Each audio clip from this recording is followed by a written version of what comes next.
स्वागत है आपका हमारी इस खास पेशकश आपके मुद्दे में। मैं हूं आपके साथ गीतू चौहान। छत्तीसगढ़ सरकार ग्रामीण इलाकों को आर्थिक रूप से मजबूत करने के लिए लगातार काम कर रही है। सरकार योजनाओं के जरिए तो ग्रामीणों को आर्थिक मजबूती दे रही है, साथ ही अब पर्यटन के जरिए गांव की अर्थव्यवस्था को रफ्तार देने की तैयारी कर रही है, जिसके मद्देनजर सरकार अब पर्यटन स्थल के आसपास ग्रामीण इलाकों में होम स्टे की सुविधा देने की तैयारी कर रही है। बस्तर के कांगर वैली नेशनल पार्क के आसपास ऐसे होम स्टे बनाए गए हैं जहां पर्यटक रुककर स्थानीय संस्कृति को जान सकते हैं। ऐसे में सवाल उठता है कि बस्तर का विलेज टूरिज्म मॉडल पूरे प्रदेश में क्या लागू होगा? बंदूक के बजाय बस्तर वासियों को क्या विकास पसंद है? विलेज टूरिज्म से छत्तीसगढ़ के गांवों का कितना आर्थिक विकास होगा? विलेज टूरिज्म की छत्तीसगढ़ में कितनी संभावनाएं हैं? ऐसे ही कई सवालों के साथ आज हम चर्चा करेंगे, जिसमें हमारे साथ कुछ खास मेहमान भी जुड़ेंगे। लेकिन उससे पहले देखिए ये खास रिपोर्ट।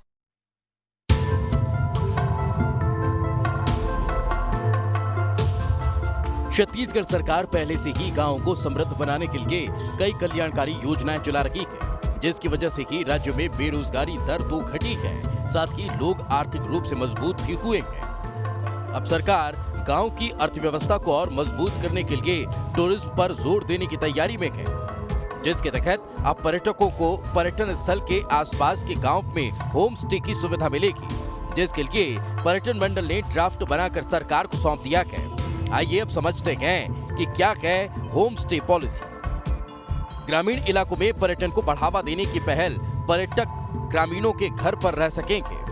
घरों को आकर्षक बनाने के लिए आर्थिक मदद मिलेगी। घरों को सजाने के लिए डिजाइन बनाई जाएगी। पर्यटक घर बैठे रजिस्ट्रेशन करवा सकेंगे। स्थानीय संस्कृति और गांव को समझने में आसानी होगी। टूरिज्म पर ध्यान देने के अलावा भूपेश सरकार ग्रामीण अर्थव्यवस्था को मजबूत करने के लिए कई तरह की योजनाएं चलाती नजर आ रही है। आइए अब इन योजनाओं पर एक नजर डालते हैं। फोर्टिफाइड चावल वितरण योजना, राजीव गांधी किसान न्याय योजना, छत्तीसगढ़ भूया डिजिटल हस्ताक्षरित भू नक्शा, छत्तीसगढ़ गोधन न्याय योजना, छत्तीसगढ़ पौनी पसारी योजना, छत्तीसगढ़ मिसल बंदोबस्त रिकॉर्ड, वृद्धा पेंशन योजना, मुख्यमंत्री सक्षम सुरक्षा योजना। राज्य में ज्यादातर जनसंख्या गांव में रहती है, इसलिए भूपेश बघेल का ध्यान गांव को आर्थिक मजबूती देने पर है, जिसके लिए राज्य सरकार लगातार नए नवाचार कर रही है। कोरोना के बाद हालात सामान्य होने के बाद अब पर्यटकों की संख्या बढ़ रही है, जिससे आने वाले समय में प्रदेश की संस्कृति को देश दुनिया के सामने लाने के लिए गांव में पर्यटन को बढ़ावा दिया जा रहा है। Team news state. और इस वक्त हमारे साथ खास मेहमान जुड़ चुके हैं। रवि भोई वरिष्ठ पत्रकार हमारे साथ जुड़े हुए हैं। के.एस. चौहान प्रवक्ता बीजेपी के हमारे साथ बने हुए हैं। अनिल सिंह जो कि कांग्रेस के नेता है वो भी हमारे साथ जुड़े हुए हैं। आप तीनों का बहुत बहुत स्वागत है। तो जिस तरह से इस टूरिज्म मॉडल को विकसित किया गया है और खासतौर से होम स्टे की व्यवस्था की जा रही है, अनिल जी सबसे पहले हम आपसे जानना चाहेंगे आखिर इस मॉडल के तहत क्या कुछ करना चाहती है सरकार?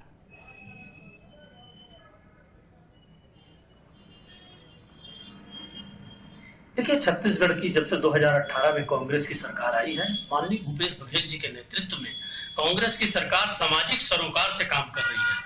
जहां गांव ग्रामीणों का अपना सरोकार हो, यहाँ के हर वर्ग का सरोकार हो, इसके माध्यम से यहाँ प्रयास किया जा रहा है कि छत्तीसगढ़ का समग्र विकास हो। तो देखिए, जिस तरह से बस्तर क्षेत्र हो चाहे दूसरे दूरस्थ अंचल के क्षेत्र हो, यहाँ के लोगों को, माफी चाहूंगा मेरी आवाज मुझे इको हो रही है, थोड़ा सा सिस्टम।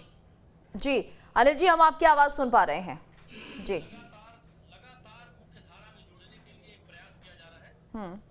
लगातार एक प्रयास किया जा रहा है कि ग्रामीणों के ही मकानों को अच्छी तरह उन्नयन करके उसको होम स्टे का रूप दे दिया जाए, जिससे जो शहरी इलाकों के और दूसरे इलाकों के लोग जब उस क्षेत्र में रुके तो वहां की स्थानीय संस्कृति, स्थानीय खान पान, जैसे शहरों में पेइंग गेस्ट होता है उस तरह से वहां रुकेंगे। इससे स्थानीय ग्रामीणों को लाभ भी मिलेगा, उनके मकानों की स्थिति भी सुधरेगी, पर्यटन को बढ़ावा भी मिलेगा।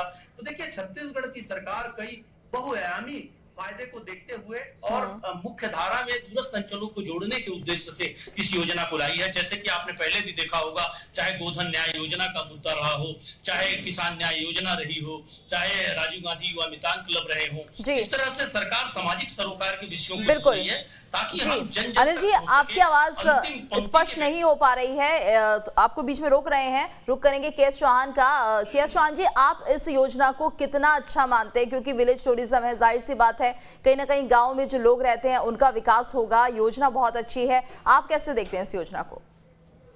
जीतू जी, हमेशा की तरह योजनाएं बहुत अच्छी होती हैं, इसमें कोई शक नहीं है, कोई शुबा नहीं है। लेकिन मेन बात ये होती है कि उस जो योजना है उसका इम्प्लीमेंटेशन होना। मेन बात ये है कि आप योजना बना देते हैं, उसके बाद फिर 6 महीने के बाद दूसरी योजना लॉन्च कर देते हैं। आज तक आपकी कौन सी योजना पूर्ण हुई है उसकी लिस्ट बता दीजिए। आपने चालू बहुत की है, लेकिन पेपरों में है वो। आज आपकी नरवा गरवा गुरुआ बावरी बाड़ी पेपरों में है, राम वन गवन पेपरों में है, और वहां पर भी आप जो योजना बना रहे हैं वो भी पेपरों में है। मेन बात ये है, आज मैं बीजेपी की हैसियत से नहीं, मैं आज एक जनजाति के भाई के हैसियत से मैं आपसे बात करना चाहता हूं। आज मैं ये बोलना चाहता हूं कि बस्तर का जो विकास होना चाहिए था अभी वो नहीं हुआ है। जो बस्तर का विकास पहले हो रहा था 2003 में वहां पर साक्षरता की जो परसेंटेज था वो 34% था, और आज की डेट में जो 2018 में जो परसेंटेज था वो था लगभग 59%। तो शिक्षा के क्षेत्र में हमारे को काम करना है, स्वास्थ्य के क्षेत्र में काम करना है। वहां पर मातृशक्ति जब शक्ति होती है, मातृ मृत्यु बहुत ज्यादा हो रही है। वहां पर स्वास्थ्य के क्षेत्र में काम करना है। मेन बात वहां पर है, बस्तर की जो प्रॉब्लम है वो है मुख्य धारा से जोड़ना। मुख्य धारा से जब तक हम नहीं जुड़ेंगे तब तक वहां हमारे बस्तर के भाई बहन के बच्चे वो बहुत ज्यादा डेवलप नहीं हो पाएंगे। जैसे कि रमन सरकार ने प्रयास स्कूल चालू, और मृत्यु दर पे भी, मातृ मृत्यु दर पे भी बहुत ज्यादा कंट्रोल आया था। आज 70 से 75 लाख हमारी जो 2011 के हिसाब से जनगणना हुई थी, 70 से 75 लाख हमारी जनजाति वहां पर अपने छत्तीसगढ़ में है, लेकिन सबसे ज्यादा वहां पर बस्तर में रहती है। तो वो मुख्य धारा से नहीं जुड़ पा रही है। और दूसरी बात ये है कि ये जो टूरिज्म कर रहे हैं उसके पीछे की कहानी मैं आपको बताता हूँ। टूरिज्म जो इकोसिस्टम होता है टूरिज्म का, वो टूरिज्म का पैसा जो आना चाहिए वो वहीं के क्षेत्र में लगना चाहिए, वहीं के डेवलपमेंट में लगना चाहिए, लेकिन वो नहीं हो रहा है। आप अपनी जेब भरने के लिए टूरिज्म को बढ़ावा दे रहे हैं। टूरिज्म क्यों आता है? आप किसी भी चीज का टूरिज्म नहीं बना सकते, लेकिन जो संस्कृति देखने के लिए आ रहा है, वो जो बाहर की जो टूरिज्म आते हैं वो सिर्फ संस्कृति देखने के लिए आते हैं, कलाकृतियां देखने आते हैं, जो उनके बैम्बू से बने हुए हैं, जो धातुओं से बनी चीजें हैं वो देखने आते हैं, उनका नृत्य देखने आते हैं, उनका गान सुनने के लिए आते हैं, उनका रहन सहन देखने के लिए आते हैं, वो इंजॉय करने के लिए आते हैं। एक्चुअल में ये होना चाहिए, मार्केटिंग होनी चाहिए, लेकिन जो पैसा आए, जो आए वो राज्य सरकार को उन्हीं के ऊपर लगानी चाहिए। वो डेवलपमेंट दिख नहीं रहा है जो रमन सिंह की सरकार में दिख रहा था। हमने चलिए, अगर डेवलपमेंट दिखता तो सर फिर सरकार जाती ही क्यों, ये भी एक बड़ा सवाल है। चलिए चर्चा करेंगे आपसे। रवि भोई जी, आप क्या मानते हैं विलेज टूरिज्म की छत्तीसगढ़ में कितनी संभावनाएं हैं? देखिए, विलेज जो टूरिज्म डेवलप किया है ये अच्छा कॉन्सेप्ट है, और इसकी उम्मीद अच्छी है कि लोग जाएंगे, बस्तर की संस्कृति को पहचानेंगे जी। आज छत्तीसगढ़ में बस्तर एक बहुत बड़ा जिला है, और ये माना जाता है कि बस्तर का जो इलाका है केरल से बड़ा भी है, और बस्तर की छवि नक्सल प्रभावित इलाके की तरह है, और वहाँ कोई जाना नहीं चाहता है। और ऐसे में यदि सरकार ने, टूरिज्म डेवलपमेंट बोर्ड ने ये विलेज कल्चर डेवलप किया है और वहाँ पर विलेज संस्कृति को बढ़ावा देने जा रहा है, तो लोगों में एक आम धारणा बनेगी कि वहाँ रुक के वहाँ रहें, उनकी संस्कृति को समझें, और एक पर्यटन का डेवलपमेंट होगा। छत्तीसगढ़ में कई पर्यटन स्थल हैं जिनको डेवलप करने की जरूरत है, चाहे सरगुजा में कहें या बस्तर में है, चित्रकूट है, या फिर उस इलाके में कांगेर घाटी में जहाँ कर रहे हैं। तो ये प्रायोगिक तौर पे किया गया है या प्रयास है। लोग जाएंगे, लोग जाना चाहते हैं बस्तर में, तो ये तो ठीक है, वहाँ पे जो विलेज कॉन्सेप्ट लोगों जोड़ने का क्या है, इसके साथ साथ सरकार को वहाँ ट्रांसपोर्टिंग और दूसरी भी व्यवस्था करनी पड़ेगी जिससे लोगों को आवाजाही सुविधा हो। और निश्चित तौर से जो प्लान बना है इससे बस्तर की जो छवि बनी हुई है नक्सलवाद की या नक्सल प्रभावित की, वो टूटेगी। बिल्कुल, यानी इंप्लीमेंट होता है तो बहुत फायदा हो सकता है बस्तर को। अनिल जी, तो जिस तरह से के.एस. चौहान जी कह रहे हैं कि योजना तो बहुत अच्छी है लेकिन इम्प्लीमेंटेशन कैसे होगा, आप इस योजना को इम्प्लीमेंट करेंगे कैसे, उसको लेकर क्या प्लान है?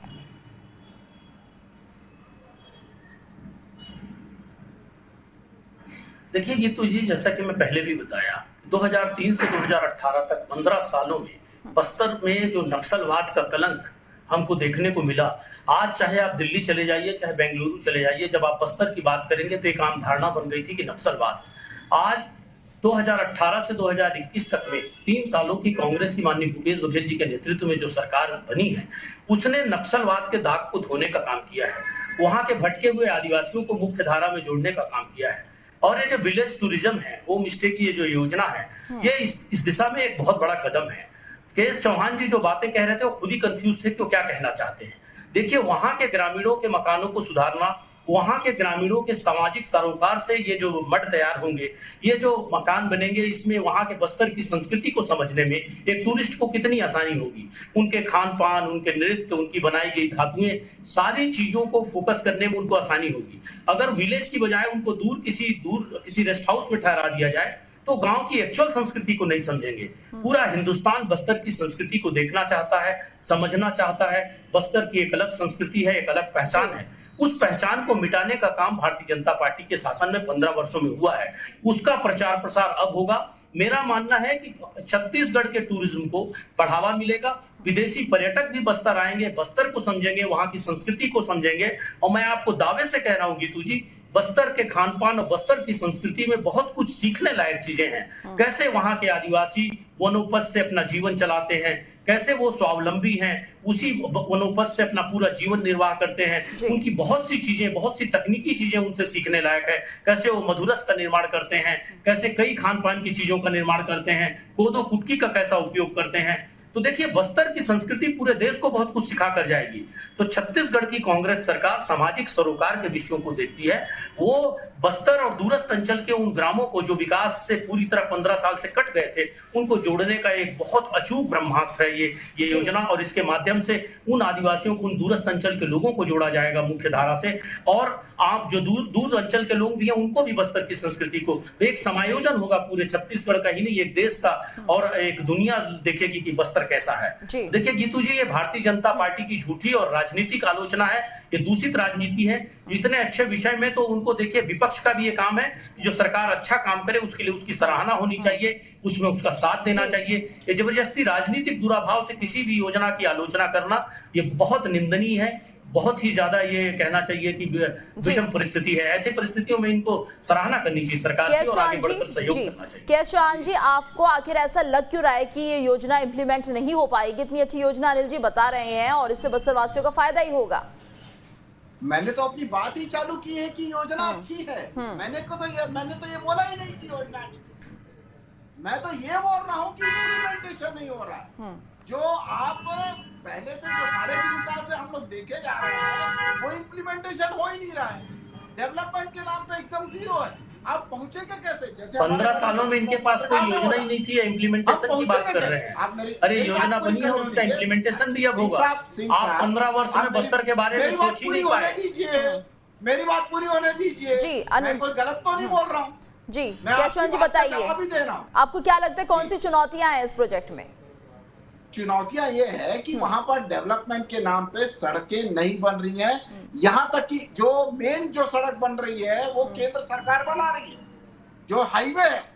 और दूसरी जो आजू बाजू की सड़कें आप बोलेंगे, साइड की सड़कें बोलेंगे, वो बिल्कुल नहीं बन रही है। वहां पर डेवलपमेंट के नाम पे जीरो है। आप मुख्य धारा से जोड़ेंगे कैसे?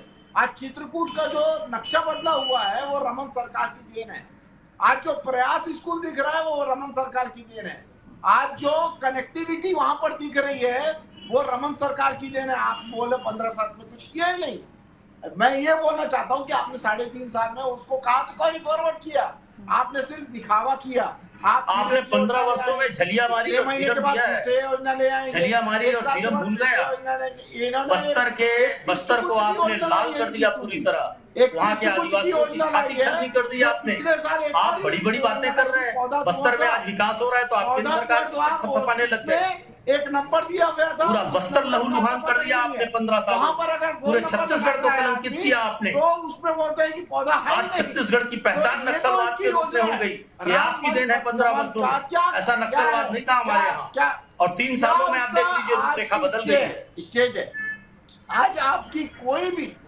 आज आपने कोई भी बड़ी योजना की है सिंह साहब, उसकी कोई भी आपने शिलान्यास जरूर किया है, लेकिन फीता नहीं काट पाए हैं। अच्छा, पौनी पसारी योजना आपकी थी। और मुख्यमंत्री जो स्वास्थ्य योजना चल रही है, गांव-गांव में एम्बुलेंस घूम रही है बस्तर में, वो आपकी देन है। योजना आपको बता दूं, आप बस्तर को पूरे छत्तीसगढ़ से अलग करके बैठे थे।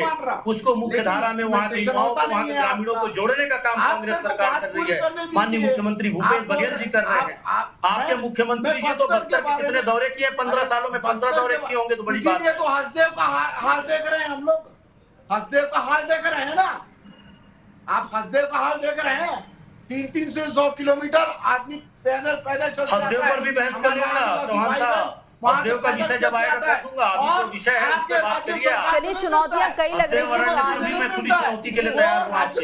विषयांतर मत करिए, आपके पास जवाब नहीं है। राज्यपाल आज राज्य सरकार से उनका विश्वास हट चुका है। रवि भोई जी झोंकने के लिए नई योजना ला रहे हैं। ये मेरा जी रवि भोई जी, ये नई योजना है और जिस तरह से के.एस. चौहान जी कह रहे हैं कि इम्प्लीमेंट कैसे होगा, राजनीतिक उपयोग करते रहे हैं आप लोग हमेशा। संविधान एक बार फिर से आपका रुख करेंगे अनिल जी, एक बार फिर से आपका रुख करेंगे चौहान जी आप भी। तो जिस तरह से रवि भोई जी, के.एस. चौहान जी लगातार ये बात कह रहे हैं इम्प्लीमेंटेशन कैसे होगा, सड़क वहां पर नहीं है, तो क्या ये चुनौती नहीं रहेगी प्रदेश सरकार के लिए कि इस टूरिज्म को अगर डेवलप करना है तो कम से कम कुछ समय तो चाहिए होगा? निश्चित तौर से कुछ समय लगेगा। प्लान बनाया है, इम्प्लीमेंटेशन भी होगा, उसकी रणनीति बनाई जाएगी, कनेक्टिविटी होगी तब लोग पहुंचेंगे। बस्तर में कुछ एयर कनेक्टिविटी भी शुरू हुई है, जिससे लोग जाएंगे वहां पर। रायपुर से बस्तर फ्लाइट चली है, उसकी जो आवाजाही है उसकी बढ़ानी पड़ेगी। तो ऐसे बहुत सारी चीजें हैं। अभी इनिशियल प्लान स्टेज है, लेकिन एक कॉन्सेप्ट अच्छा है। गांव में लोग रहेंगे, गांव की संस्कृति को, आदिवासियों की संस्कृति को, उसके खान पान को, और ये जो मान के चला जा रहा है कि आदिवासियों के विकास नहीं हो रहा, किस तरह से उनको आगे ले जाया जा सकता है। ये टूरिज्म एक बड़ा होता है जिससे लोग एक दूसरे को समझते हैं। बाहर से आएंगे, वहाँ के कल्चर को समझेंगे, प्रचार प्रसार होगा। और निश्चित तौर से इस योजना से जो सबसे बड़ा फायदा नजर आ रहा है, तो नक्सलवाद की जो छवि बनी हुई है बस्तर में, और लोगों में एक धारणा बनी हुई है, देश में पूरी धारणा बनी हुई है कि बस्तर यानी नक्सलवाद और नक्सली है। रायपुर में कोई फ्लाइट से उतरता लगता है कि पूरे छत्तीसगढ़ नक्सलवाद से, तो वहां लोग पहुंचेंगे तो ये धारणा खत्म होगी और निश्चित तौर से टूरिज्म बढ़ेगा। बिल्कुल, टूरिज्म बढ़ेगा। जी अनिल जी किस तरह से इम्प्लीमेंट करेंगे, क्या तैयारी की जाएगी, कितना समय लग जाएगा?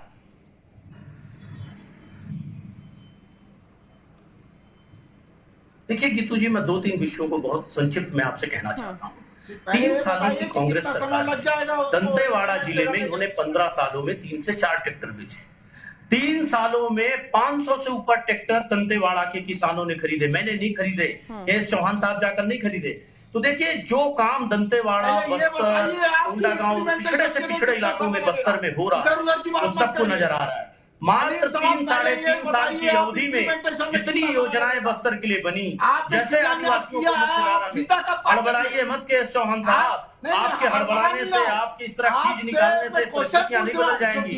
चाहे बस्तर के स्वास्थ्य का मुद्दा हो, चाहे बस्तर की शिक्षा का मुद्दा हो, चाहे बस्तर में अस्पतालों का मुद्दा हो। देखिए, बस्तर क्षेत्र को, नक्सल क्षेत्र को जिस तरह से मुख्य धारा में जोड़ने का काम भूपेश सरकार में हुआ, ये 15 सालों तक गीतू जी ये पत्रकारों को डराते थे। बिल्कुल, चलिए अनिल जी 15 सालों से 15 सालों से बीजेपी की सरकार ने कुछ नहीं किया पूरे प्रदेश और हिंदुस्तान से। आज बस्तर का आदिवासी ऑल इंडिया चैनल में आपके चैनल के माध्यम से सब जगह मुखर होकर बात कर रहा है। अनिल जी, बीजेपी का हम मानते हैं जी, बीजेपी ने पिछले 15 सालों में कुछ नहीं किया, लेकिन अभी वहां जाने से डरते थे गीतू जी। देखिए अनिल जी आप सवाल ही नहीं समझ रहे हैं। एक बार और समय दीजिए, उसके बाद माननीय मुख्यमंत्री जी के नेतृत्व में आपको बस्तर का विकास सुन लीजिए, पहले सुन लीजिए। नहीं तो अनिल जी सवाल तो ये है ना कि इसमें समय लगेगा, लंबा वक्त लगेगा, कैसे कर पाएंगे?